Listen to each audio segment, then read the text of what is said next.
que tenemos que hacer para que esto nos pille, no tanto para superar la crisis como para ir a una situación mejor y hacer las transformaciones necesarias, no son evidentes, son controvertidas y además nos implican a todos.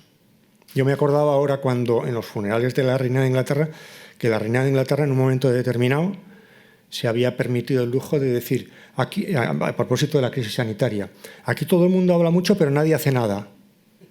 Yo pensaba, bueno, esta mujer, ¿desde dónde me está hablando, no? Bueno, probablemente nosotros también estamos haciendo algo así, porque de esta crisis se saldría haciendo ciertas transformaciones de la sociedad que nos implican a todos nosotros. Seguramente a las fundaciones también, en su aspecto cada uno particular, ¿no? No podemos hablar como la reina de Inglaterra, como si esto no fuera, como si nosotros no tuviéramos ningún tipo de responsabilidad, ¿no? Y por tanto, esta es mi primera idea. Vivimos en una sociedad en la que hay, a mí me gusta dar esta definición, hay demasiadas cosas conectadas con demasiadas cosas. Esta yo creo que es la mejor definición del mundo en el que vivimos, ¿no? Antes había 4 cosas conectadas con 2, ahora hay demasiadas con demasiadas. Y por tanto, todo lo que hagamos tiene unos efectos secundarios de lo que luego hablaré un poco, ¿no? Y por tanto, arreglas un problema y creas otro como consecuencia de la solución de un problema. Intervenimos en el mercado, pero creamos un problema en otro sitio. Hacemos una medida... Nadie puede discutir que Macron hizo bien subiendo el precio del diésel en su momento, ¿no? Era lo que había que hacer, era lo oportuno, ¿no? Y probablemente aquello es una de las causas que está en el origen del crecimiento de la extrema derecha en Francia. Una medida que había que hacer, ¿no? Por otro lado, ¿no? Bien, segunda idea. Hay que cambiar la sociedad. Yo creo que esto no hace falta que insista mucho en ello, aunque con esto no arreglo nada diciendo que hay que cambiar la sociedad, porque el problema se podría definir diciendo el sujeto que crea estas crisis es que las tiene que solucionar. Pues mal asunto. Si dispusiéramos de una reina de Inglaterra externa a la sociedad que se podía hacer cargo de todo, no tenemos un punto de Arquímedes. Es la propia sociedad la que lo tiene que arreglar. Podemos echar la culpa al gobierno, a las organizaciones internacionales, a una conspiración del tipo que sea, pero si somos sinceros reconoceremos que el gran problema es que esto no lo cambia ningún gobierno. La sociedad se tiene que cambiar ella a sí misma, por supuesto con un liderazgo, unos incentivos, etc. Pero ¿cómo generamos este cambio?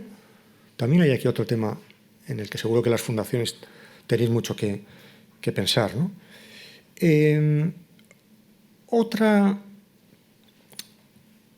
el caso concreto del coronavirus, nos preguntábamos hace unos meses, ¿no? Nos preguntábamos, bueno, ¿se hicieron ya los cambios necesarios con el confinamiento y todas las medidas de excepción?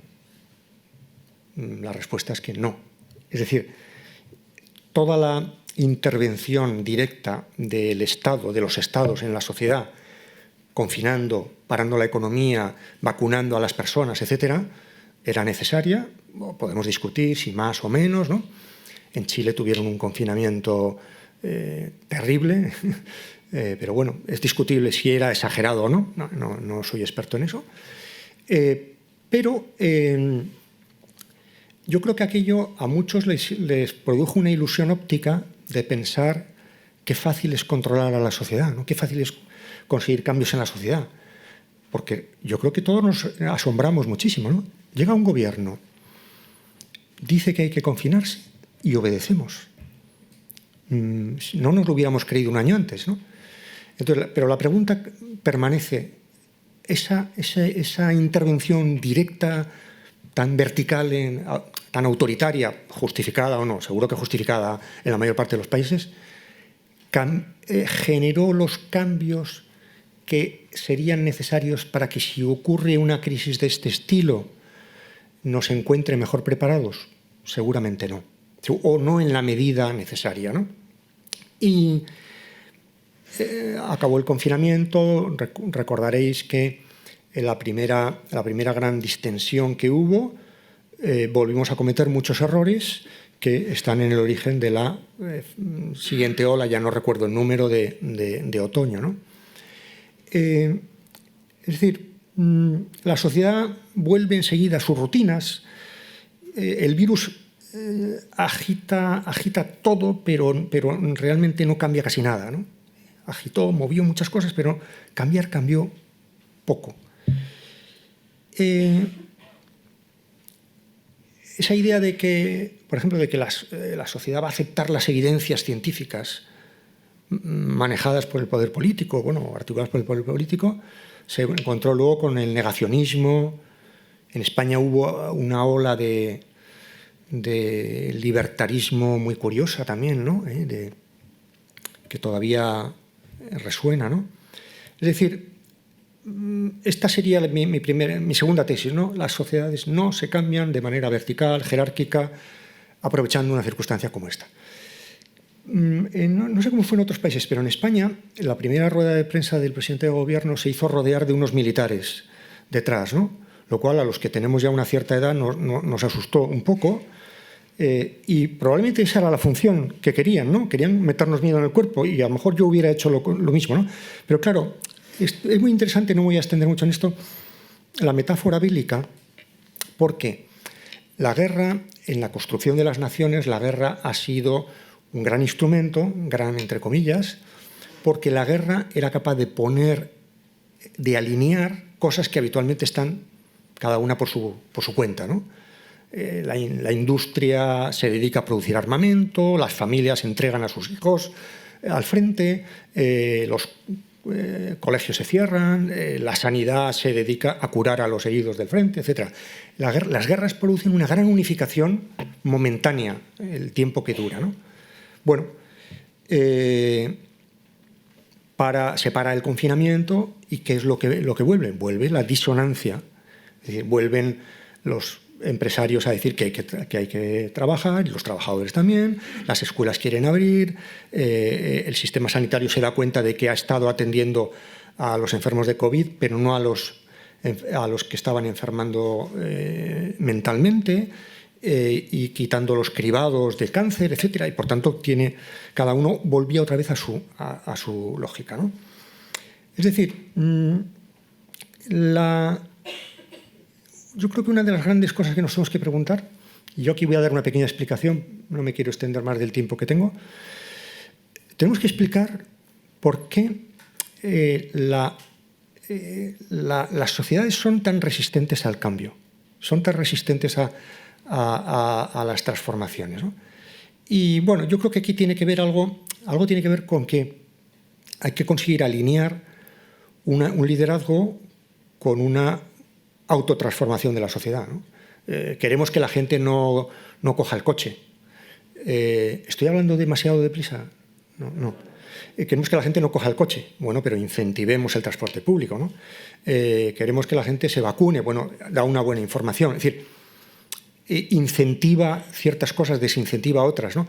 Pero al final es la sociedad la que, bien orientada por los gobiernos, tiene que hacer.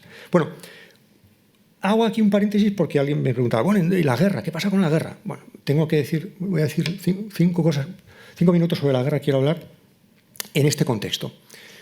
La guerra simplifica mucho las cosas, y esta guerra de Ucrania, o guerra nuestra, también ha simplificado mucho las cosas.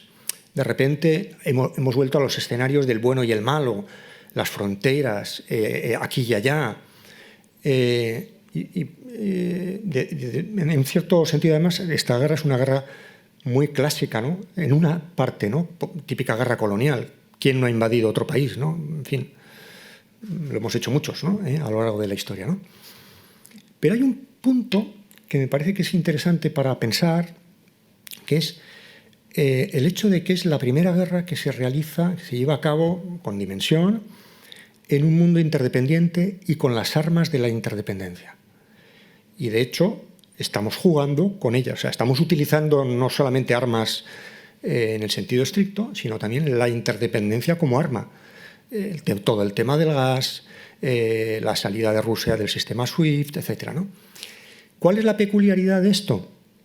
Que cuando utilizas los instrumentos de la interdependencia, por decir, la primera es estas sanciones contra Rusia no se podrían haber hecho contra la Rusia soviética. De hecho, el mundo soviético, el sistema soviético era un sistema muy autárquico.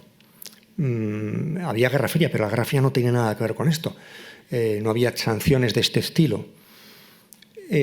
Cuando cae el mundo soviético, Rusia se intensifica muchísimo su presencia en las instituciones globales y el tráfico y el comercio mundial hasta un punto que la hace vulnerable. Precisamente por eso el resto de los países estamos utilizando este instrumento para tratar de debilitar su posición, ¿no? La peculiaridad es que esto nos hace mucho daño a nosotros. No hace falta que explique por qué, y lo estamos viendo continuamente, ¿no? Ahora llegará el invierno, tenemos un problema de inflación brutal, la población en nuestros países también se inquieta por el resultado de todo esto, etc., ¿no? Bien, y decía, lo propio de la sociedad la sociedad nuestra, esta sociedad que es tan difícil de cambiar porque es una sociedad que tiene una gran conquista por la cual paga un cierto precio. ¿Cuál es la conquista? No me voy a poner muy técnico. La conquista es lo que los sociólogos llaman la diferenciación funcional, la diferenciación de esferas de la sociedad. La economía tiene una lógica, que es la de los precios, la política tiene otra lógica, la del poder, el arte tiene otra lógica, la creatividad, la religión tiene otra lógica, la salvación del alma, etcétera, etcétera, ¿no? Y la sociedad moderna se ha edificado sobre la base de que es ilegítimo hacer intervenir un factor sobre otro. Es ilegítimo que el derecho tenga criterios políticos para la aplicación de la ley. Es ilegítimo que el poder religioso le diga a los artistas lo que pueden o no pueden crear. La intervención del Estado en el mercado debe ser tal que respete al mismo tiempo la naturaleza del mercado, que lo corrija, pero que no lo anule, ¿no? Bueno, este cuadro de subsistemas autónomos diferenciados de la sociología clásica del finales del XIX, de Durkheim a Simmel, se suponía que la integración de todo esto no era nada problemática, que acabaría. ¿En qué momento estamos? Creo yo, en un momento completamente diferente. Estamos en un momento en el cual yo creo que estamos viendo en muchos ejemplos que se podían ilustrar esta tesis, estamos viendo que esta diferenciación ahora mismo se ha convertido en un gigantesco problema que hace que un sistema genere problemas para otro. Tenemos un crecimiento económico que se hace a costa del equilibrio medioambiental, ¿no? Tenemos, no sé cómo fue en Portugal, pero en España tuvimos algunas sentencias de tribunales contestando decisiones del Ejecutivo en medio de la pandemia, que a mí me parecían, las decisiones del Ejecutivo personalmente me parecían muy razonables las intervenciones del Poder Judicial me parecieron totalmente cuestionables.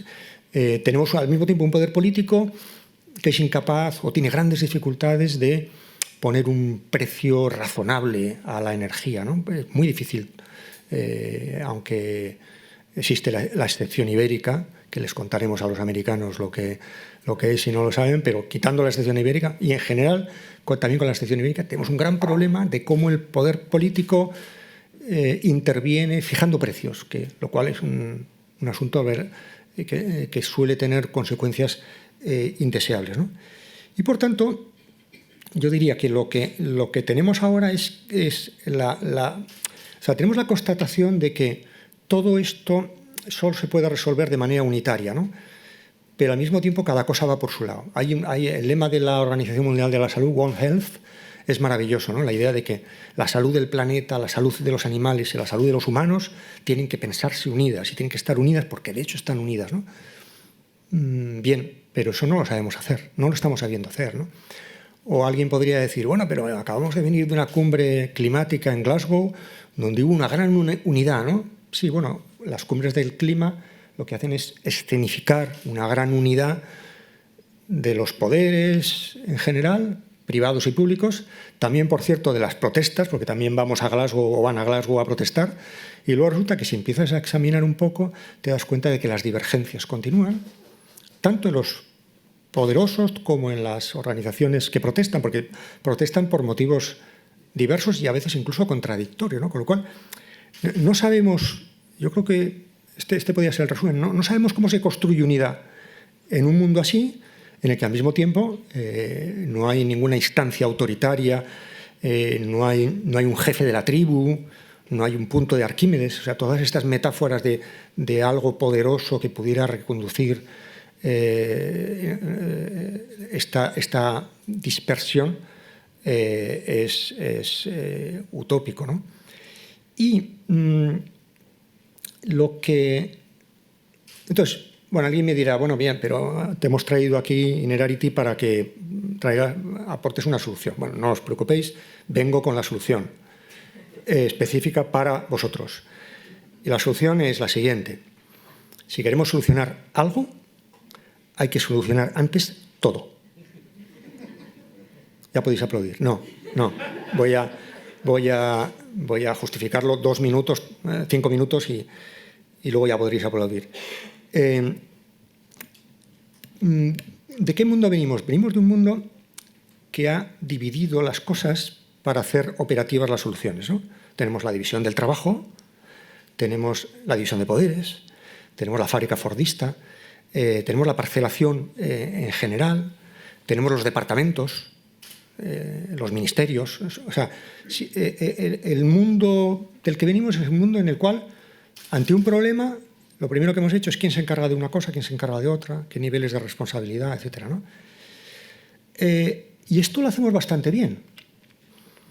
El problema es que no somos capaces de pensarlo unitariamente, ¿no?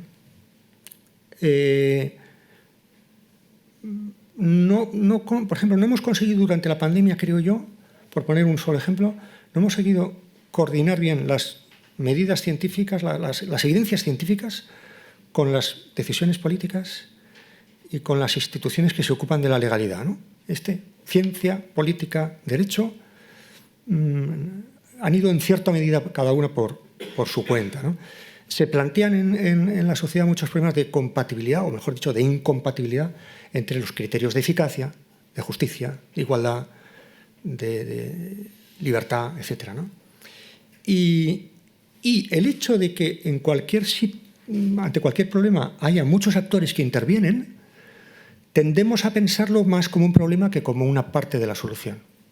En España, yo tengo ese ejemplo porque lo viví más claramente, en España las dos instituciones clave de la pandemia, que son sanidad y educación, están absolutamente descentralizadas, ¿no? Y en cambio, las primeras semanas de la pandemia se impuso el mando único, hasta que en Madrid se dieron cuenta de que eso tenía que ser compatible con la realidad de un Estado compuesto. Bueno, y se fue una fórmula que se llamó cogobernanza, con ciertas tiranteces y problemas, ¿no? Es decir, que enseguida el hecho de que aparezcan varios actores, nos parece más un problema, cuando a lo mejor resulta que sería el principio de la solución, el resolucionar las cosas entre varios, ¿no? Bueno, tenemos sociedades que gestionan bastante bien problemas específicos y que fracasan cuando hay problemas no específicos. Hay que vacunar a la gente. Tengo aquí a Alwin y me estoy acordando de Chile, país al que quiero mucho. En Chile se vacunó hasta las llamas en los Andes prácticamente, ¿no? O sea, hasta los animales. Bueno, bien, vale, pero es que eso no es... y suelo decir que con la vacuna hemos proporcionado a la población inmunidad biológica. Y además no a toda, pero en fin. Pero el tipo de inmunidad que necesitamos es lo que podemos llamar una inmunidad social. Es decir, crear el conjunto de condiciones que hagan que o bien esto no vuelva a ocurrir o que si vuelva a ocurrir nos encuentre mejor preparados en las escuelas, en las empresas, en las familias, que no pueden ninguna de estas soportar una presión de este estilo sin determinadas transformaciones, ¿no? La ciencia produjo la vacuna con gran rapidez. Bueno, pero eso, por cierto, fijaos cómo es qué perverso, qué raro es el mundo en el que estamos, ¿no? La propia rapidez de la ciencia produjo desconfianza en cierta gente. Si hubiera, yo lo dije una vez en un congreso en el que estuve hablando de esto, lo decía de esta manera un poco provocativa, ¿no? Si la vacuna hubiera tardado más, hubiera habido menos negacionismo antivacunas, seguramente, ¿no? Lo hubiéramos pagado más caro, pero bueno, es decir, tú arreglas un problema que es produces vacunas, lo cual fue fabuloso, y generas otro problema en que hay gente que no termina de creérselo aquello, ¿no? Confinas, pero claro, la familia no está hecha para vivir 24 horas. En la familia nos llevamos muy bien porque apenas nos vemos, ¿no? Pero en fin, es una broma, yo me llevo muy bien. Es decir, hicimos la digitalización a toda velocidad, y se digitalizó la sociedad bastante bien, pero creamos una brecha, la famosa brecha digital, de la gente mayor que no sabe cómo hacer una operación bancaria, entre las cuales me incluyo yo, que ya tenemos que pedir a los hijos que nos ayuden en estas cosas, ¿no? Es decir, siempre hay soluciones para un sector que generan problemas en otro. Y, por tanto, la cuestión es cómo conseguimos instituciones, procedimientos, lógicas que sean capaces de articular esto con otro procedimiento distinto del habitual, que ha sido dividir el trabajo, la lógica administrativa, la separación de tareas, etc. Y por eso he dicho que no hay más remedio que solucionarlo todo. Evidentemente, solucionarlo todo, no me lo toméis al pie de la letra, no significa que entonces, como no podemos solucionarlo todo, no podemos hacer nada, sino que pensemos en el todo. Es decir, que pensemos en las dinámicas laterales, en los efectos laterales que tiene lo que hacemos. Que tratemos de acoplarnos, que consideremos la perspectiva de los otros, que introduzcamos la perspectiva global en los problemas que tenemos, que busquemos la coordinación, la cooperación, la integración, ¿no? Evidentemente esto no va a ser difícil, no va a ser fácil. Venimos de un mundo con unas instituciones pensadas para otra cosa, pero, y ya con esto sí que termino, estas catástrofes, estas crisis, estas situaciones, yo creo que nos recuerdan que tenemos que abordar los problemas de una manera distinta, de una manera más holística, más transnacional, más cooperativa, más horizontal, ¿no? Muito obrigado.